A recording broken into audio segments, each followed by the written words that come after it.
Menara Kudus. Penyebaran agama Islam di Jawa dilakukan oleh para pedagang, yang dipelopori oleh Maulana Maghribi, yang lebih dikenal dengan nama Maulana Malik Ibrahim. Beliau menyebarkan Islam tidak hanya sendiri, melainkan bersama-sama dengan yang lain atau biasa disebut dengan Wali Songo. Wali-wali tersebut menyampaikan risalah Islam dengan cara yang berbeda, salah satu di antaranya adalah yang kita kenal dengan Jafar Shodiq atau biasa disebut dengan Kanjeng Sunan Kudus. Banyak masyarakat yang berkunjung ke masjid ini, terlebih di hari-hari besar agama Islam. Masjid Menara Kudus merupakan salah satu peninggalan sejarah, sebagai bukti proses penyebaran Islam di Tanah Jawa. Masjid ini tergolong unik karena desain bangunannya, yang merupakan penggabungan antara budaya Hindu dan budaya Islam.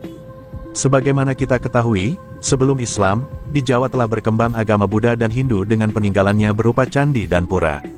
Selain itu ada penyembahan terhadap roh nenek moyang animisme, dan kepercayaan terhadap benda-benda dinamisme. Masjid Menara Kudus menjadi bukti, bagaimana sebuah perpaduan antara kebudayaan Islam dan kebudayaan Hindu telah menghasilkan sebuah bangunan yang tergolong unik dan bergaya arsitektur tinggi. Sebuah bangunan masjid, namun dengan menara dalam bentuk candi dan berbagai ornamen lain yang bergaya Hindu.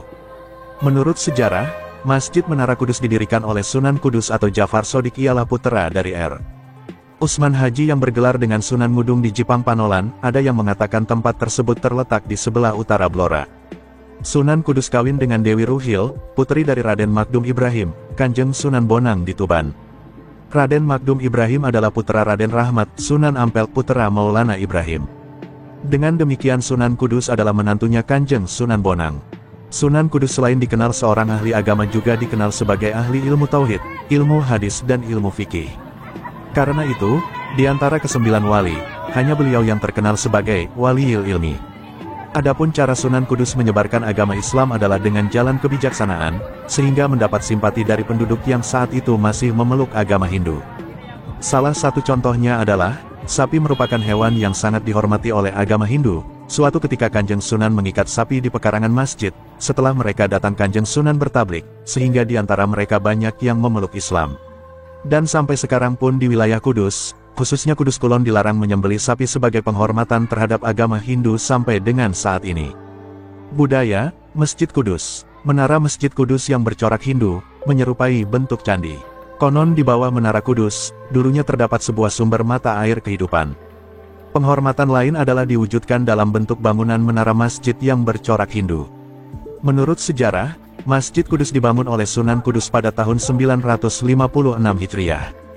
Hal ini terlihat dari batu tulis yang terletak di pengimaman masjid, yang bertuliskan dan berbentuk bahasa Arab, yang sukar dibaca karena telah banyak huruf-huruf yang rusak. Batu itu berperisai, dan ukuran perisai tersebut adalah dengan panjang 46 cm, lebar 30 cm. Konon kabarnya batu tersebut berasal dari Baitul Maqdis Al-Quds di Yerusalem, Palestina. Dari kata Baitul Maqdis itulah muncul nama Kudus yang artinya suci, sehingga masjid tersebut dinamakan Masjid Kudus dan kotanya dinamakan dengan Kota Kudus. Masjid Menara Kudus ini terdiri dari 5 buah pintu sebelah kanan, dan 5 buah pintu sebelah kiri. Jendelanya semuanya ada 4 buah. Pintu besar terdiri dari 5 buah, dan tiang besar di dalam masjid yang berasal dari kayu jati ada 8 buah. Namun masjid ini tidak sesuai aslinya, lebih besar dari semula karena pada tahun 1918-an telah direnovasi. Di dalamnya terdapat kolam masjid, kolam yang berbentuk padasan, tersebut merupakan peninggalan zaman purba dan dijadikan sebagai tempat wudhu. Masih menjadi pertanyaan sampai sekarang, apakah kolam tersebut peninggalan zaman Hindu atau sengaja dibuat oleh Sunan Kudus untuk mengadopsi budaya Hindu. Di dalam masjid terdapat 2 buah bendera, yang terletak di kanan dan kiri tempat khotib membaca khutbah. Di serambi depan masjid terdapat sebuah pintu gapura, yang biasa disebut oleh penduduk sebagai lawang kembar. Konon kabarnya gapura tersebut berasal dari bekas kerajaan Majapahit dahulu. Gapura tersebut dulu dipakai sebagai pintu spion. Cerita mengenai Menara Kudus pun ada berbagai versi. Ada pendapat yang mengatakan bahwa Menara Kudus adalah bekas candi orang Hindu.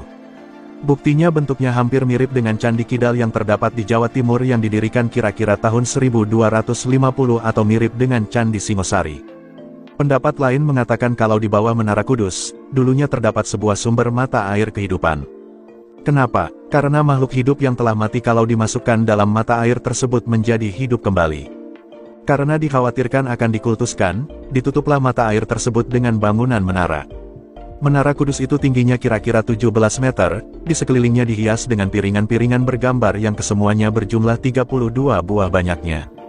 20 buah diantaranya berwarna biru serta berlukiskan masjid, manusia dengan unta dan pohon kurma. Sedang 12 buah lainnya berwarna merah putih berlukiskan kembang. Dalam menara ada tangganya yang terbuat dari kayu jati yang mungkin dibuat pada tahun 1895 Masehi.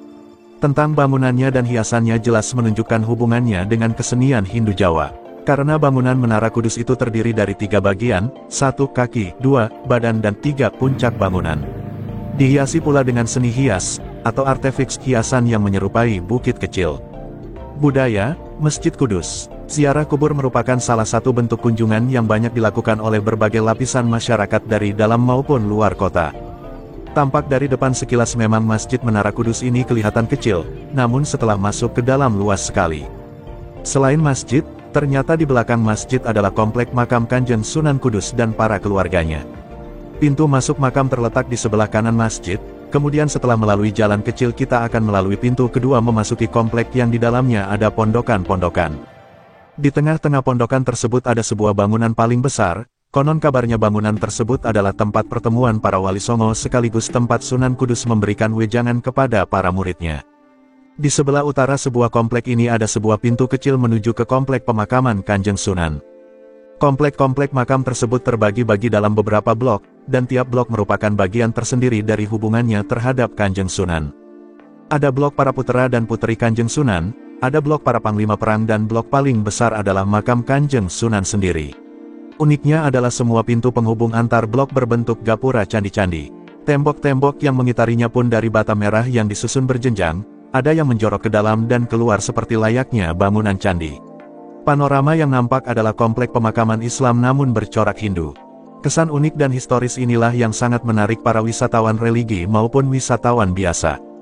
Setiap hari tempat ini selalu ramai dikunjungi oleh para wisatawan. Wisatawan yang berasal dari sekitar kota Kudus biasanya berkunjung pada hari biasa, hari Sabtu dan Minggu biasanya lebih banyak pengunjung dari luar kota.